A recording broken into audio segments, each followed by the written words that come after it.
Wasabi guys, it's Void here, coming back at you with another top 10 video. This time we have the top 10 cards in Naya for Commander. Really, when it comes to Naya, you're just talking about massive creatures, usually with trample, just an overwhelming board state, and beating your opponent down because they have an inferior board state, inferior creatures, and that's typically what you want to do with Naya. That's what Naya does very well, better than most other decks tend to do. So let's get on to this list here. Number 10, we have Godsire, just a massive creature, 8 mana for an 8/8 with vigilance, and you can tap it to put an 8/8 beast creature token into play that's red, green, and white. So very rarely do you ever have something that puts in 3 color tokens, and I think this is one of the only instances where we see that. I mean, yeah, you get to make an 8/8 token. That's a very good thing. You have just massive creature already with vigilance. So it's number 10 on this list for the main reason because I think it's a big creature, and while big creatures are very good in Naya colors, it's vigilance, and yeah, it can make other tokens, but it does cost 8 mana. It's not likely going to win you the game immediately. It is a little bit slower to get started, but just a massive creature that makes massive tokens. I mean, just for the flavor purposes, it pretty much falls in line with the rest of what Naya does, so why not? Number 9, this might be a bit premature here, but I feel that Samut, Voice of Dissent, is a very decent option as a commander for Naya. Giving all your creatures haste is always good in these colors. The fact that she also has Flash, which is probably the most underrated part about her, and that she has the pay 1 white and tap her to untap another creature, that's just utility, and anytime you can flash into play utility, the more options you have in the commander format, the better. I do actually see her more often as one of the 99. I think she's a great utility creature for that tap and untap. There are some creatures in this format, such as Maya the Anima, that can benefit from being tapped and untapped multiple times. Having her in those types of decks, as well as having her in something like, say, Saskia, the 4-color commander, so you have the options of just having her pilot a very aggressive strategy, as well as just having her as one of the 99, just supporting the rest of your deck and really giving other creatures haste. And she has a bunch of keywords herself. I feel like she does fit well as both a commander and as one of the 99. That's why she's on this list. I feel she's a decent option. Next we have Titanic Ultimatum. I usually don't like the ultimatums in my decks, however, I feel like this one is usually going to win you the game when you cast it.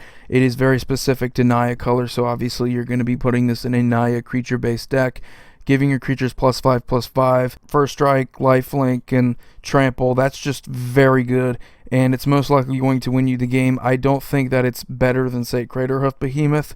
That's a lot easier to abuse, and quite frankly, it has just a much better ability. But this is definitely something that, if you're playing a Naya creature-based deck, it's an option for a win con. I think you have better options, but still the fact that, this is Naya colors here we're talking about. There's only so many options to put on this list here, and I feel that even though it's very specific, I think it's definitely a card worth considering for your Naya decks. Number 7, we have Realm Razor. And I'm usually against land destruction. I have to put this on here. It's just a powerful card, and it usually fits well into the majority of creature-based strategies. And it can be a dead card if you're behind in the game, but usually if you're playing Naya colors, you know when to play this card. It's when you already have a developed board state, you're going to play it. All lands are basically exiled. Anytime that you can just slow down the pace of the game for your opponents and just ensure that you have the board state, you're most likely going to win after you play this. And while I don't exactly like it in terms of card design, I do believe that it's just a very powerful card in these colors. Number 6, I have Gahiji Honored One. Very good card, very versatile for just Naya decks and also for group hug strategies. I feel very underrated for that direction of playstyle. Reason why I say that is because it encourages your opponents to attack each other. That +2/+0 buff that your opponents will get on their creatures if they attack each other instead of you. But also, this works very well if you wanted to play more of a Naya token strategy.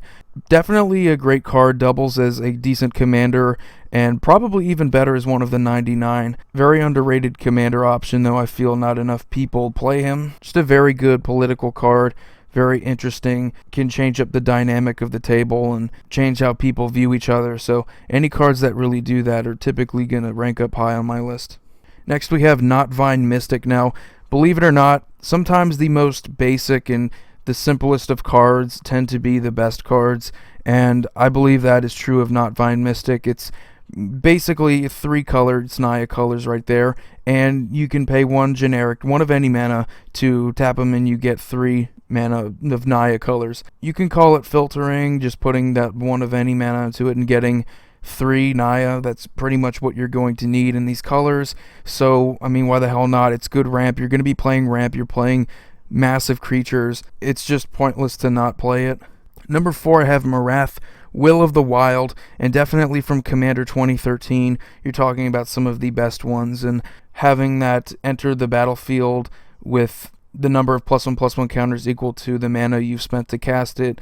You know, it varies depending on how many times you've cast it, and they have that incentive to, you know, keep casting them, and you get more benefits for doing so. When you cast Marath, you get those +1/+1 counters, and you can pay X and redistribute them onto another creature, burn someone, or create an XX token. Having this type of versatility on a card, as on a commander specifically in Naya colors, is something that I don't think enough people have really realized yet about Marath, but you don't typically get this type of versatility, or this interaction, I should say, out of your commanders in Naya colors.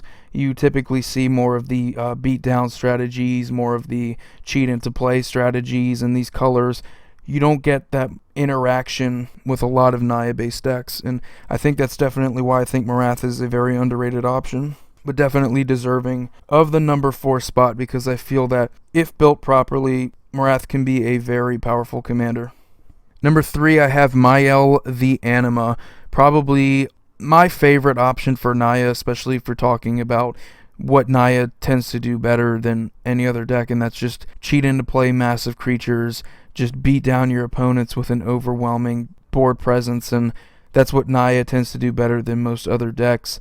And really, with Elle, you have the ability to cheat into play creatures from the top 5 cards of your deck. Having the ability to fix your card draw using something like a Sensei's Divining Top or a Scroll Rack to see if, you know, the top cards of your library are going to be worth it enough to use her ability. It is 6 mana to use her ability, so it can definitely be a bit slower than what you might anticipate. So that's her main downside, is that while she may not be a huge target or the biggest target on the field at the time, it is 6 mana to use her ability, and it can be dead, and it can be quite disappointing. But however, that's also a plus, because you have that randomness that I don't know exactly what I'm going to get. You have commanders like Kalia the Vast that are like, you know exactly what's going to happen, you know exactly what you're going to do.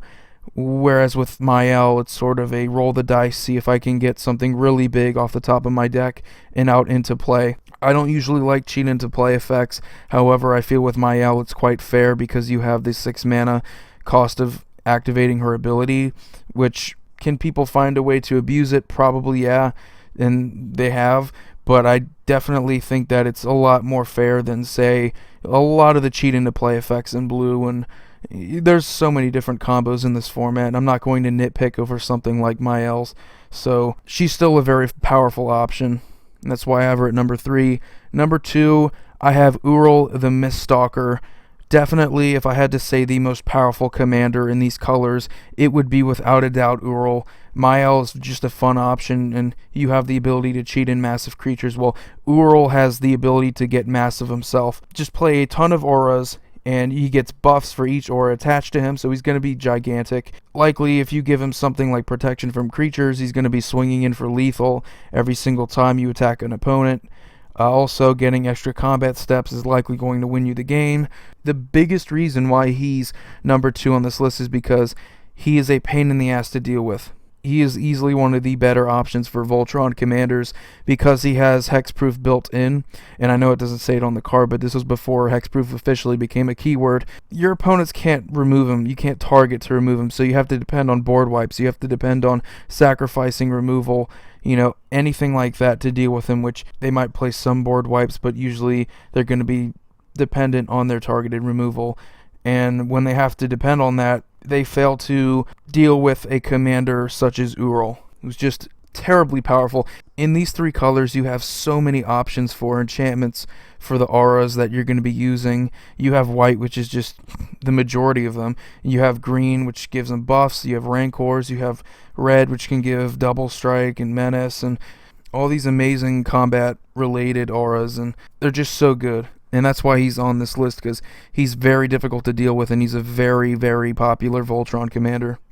Number 1, I have Naya Charm. You can deal 3 damage to a target creature, big deal. But you can return a card from a graveyard to its owner's hand.